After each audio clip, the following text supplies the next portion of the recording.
Bienvenue sur Africa 24 dans cette nouvelle édition du 12-15. Voici les titres de l'actualité. Les femmes du parti politique tchadien Union pour le renouveau et la démocratie revendiquent la parité dans les fonctions électives. Elles s'organisent pour être mieux représentées aux prochaines élections législatives dont la date reste inconnue. Le Burkina Faso enregistre plus de 150 000 déplacés internes à cause de l'insécurité. La question du respect des droits humains a été soulevée par plusieurs associations, ce qui pousse les autorités à intensifier les opérations de sécurisation.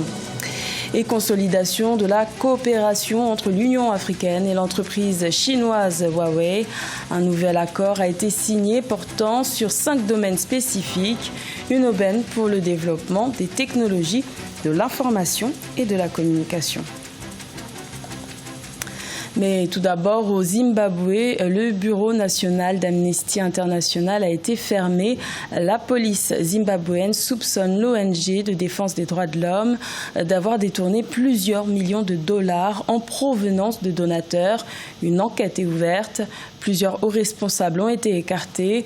Notons que la direction d'Amnesty International a constaté lors d'un audit effectué en 2018 une brèche d'environ 17 millions de livres sterling dans son budget allant jusqu'en fin 2020. Arracher la parité dans les fonctions électives, c'est le combat mené par les femmes du parti Union pour le renouveau et la démocratie au Tchad. Elles étaient réunies il y a 3 jours à N'Djamena pour revendiquer plus de visibilité, notamment lors des prochaines élections législatives, des scrutins déjà reportés à plusieurs reprises depuis 2015 et dont la date reste inconnue. Reportage de notre correspondant Mahamat Ramadan, commentaire Nathalie Moho.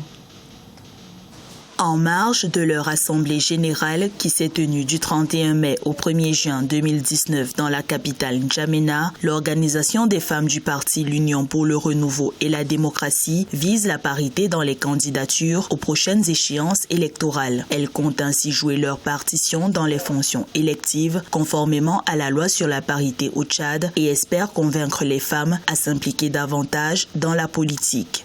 Vous savez que dans le parti politique, les femmes sont toujours à la queue. Nous ne voulons pas nous affirmer. Ça, c'est notre faute. Ou soit nous, on attend pour que les élections s'approchent et nous sortons nombreuses, c'est pour applaudir les hommes. Mais l'heure n'est plus à l'applaudissement pour les hommes. Nous devons nous affirmer pour arracher maintenant notre parité. Une revendication que les cadres du parti trouvent légitime mais très ambitieuse parce qu'ils estiment que les pesanteurs sociales et culturelles sont très présentes dans les prises de décision à travers le pays et ne favorisent pas l'implication effective des femmes dans la lutte politique. C'est trop facile de dire que la femme est notre mère, notre épouse et notre consultante. On oublie souvent de dire que la femme est la vraie combattante de liberté.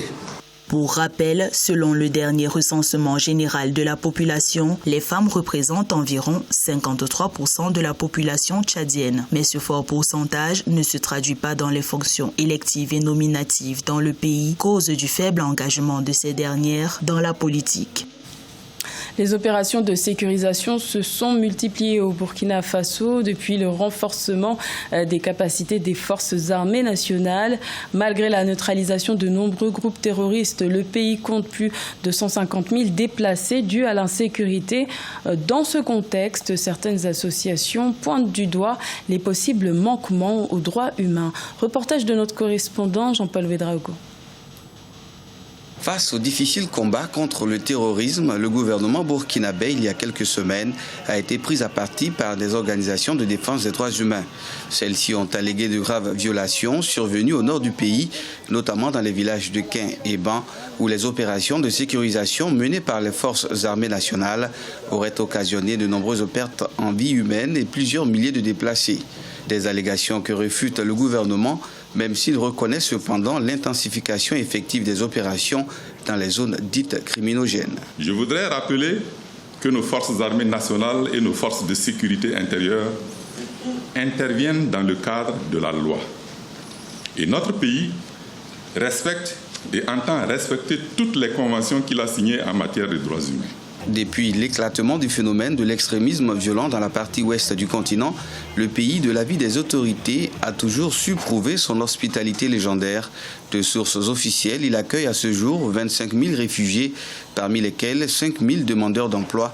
Il est également à noter environ 150 000 déplacés internes dus à l'insécurité et aux conflits communautaires.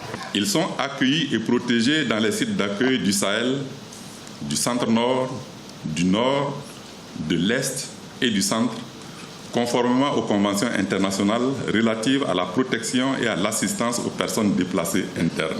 Le pays entend poursuivre ses efforts pour un plus grand rayonnement sur la scène internationale.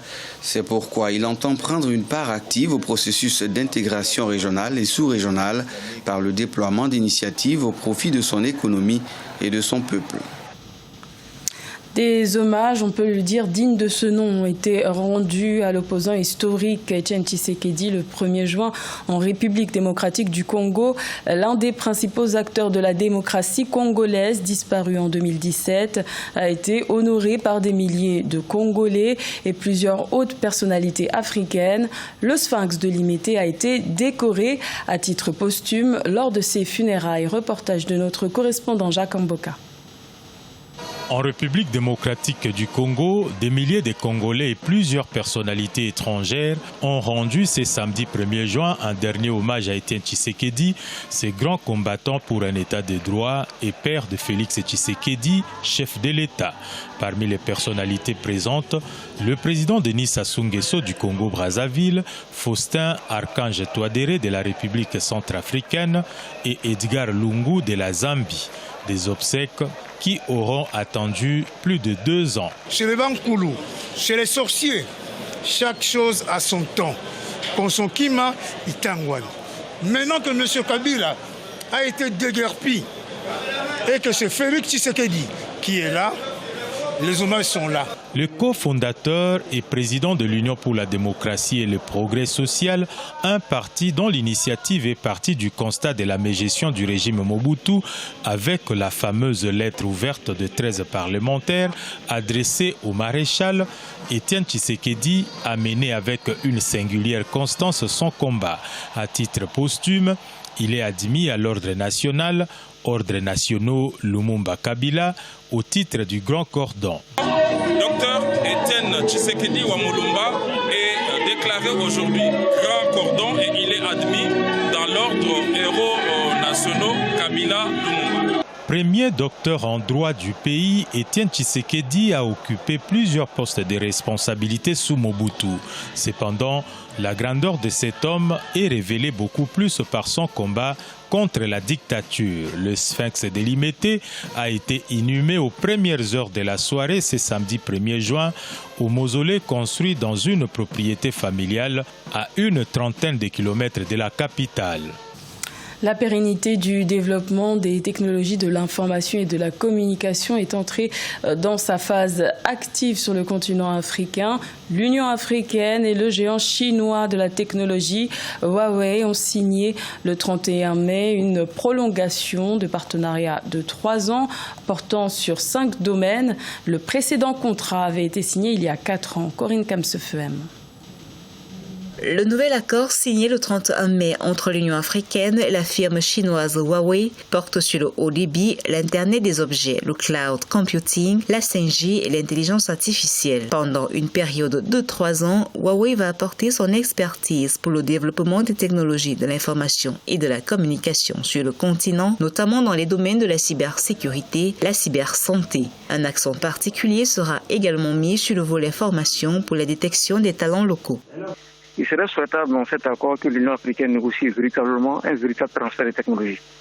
Il faut permettre à Huawei d'être présent en termes de renforcement du capital humain, en travaillant sur des indicateurs stratégiques, en termes de formation des jeunes africains qui sont dans le domaine numérique, pour que d'ici l'horizon 2063, l'Afrique puisse être autonome au plan numérique. De part et d'autre, ce nouvel accord garantit des retombées socio-économiques importantes. Huawei doit en effet s'assurer un positionnement stratégique dans le 2e plus grand marché mobile du monde. De son côté, l'Afrique doit relever le défi d'une meilleure connectivité à Internet pour une inclusion totale dans l'écosystème numérique mondial. Voilà, l'agenda 2063. Il fait l'accès aux nouvelles technologies comme étant l'un des axes principaux, notamment de la transition économique et structurelle de l'Afrique pour permettre à l'Afrique d'être un continent émergent. Donc, à signer un tel partenariat Huawei, cela permet de renforcer les capacités techniques, notamment des États et des structures en Afrique intégrant la gouvernance numérique. Pour la firme chinoise Huawei, ce nouvel accord symbolise aussi la confiance renouvelée entre deux partenaires. Huawei a souvent été accusé par certains observateurs d'espionnage à partir de ses installations au siège de l'organisation panafricaine à Addis Abeba. Dans le reste de l'actualité, le gardien de but international de football, Abdoul Karim Cissé, ne jouera pas avec l'équipe nationale ivoirienne pour la CAN 2019 malgré sa sélection.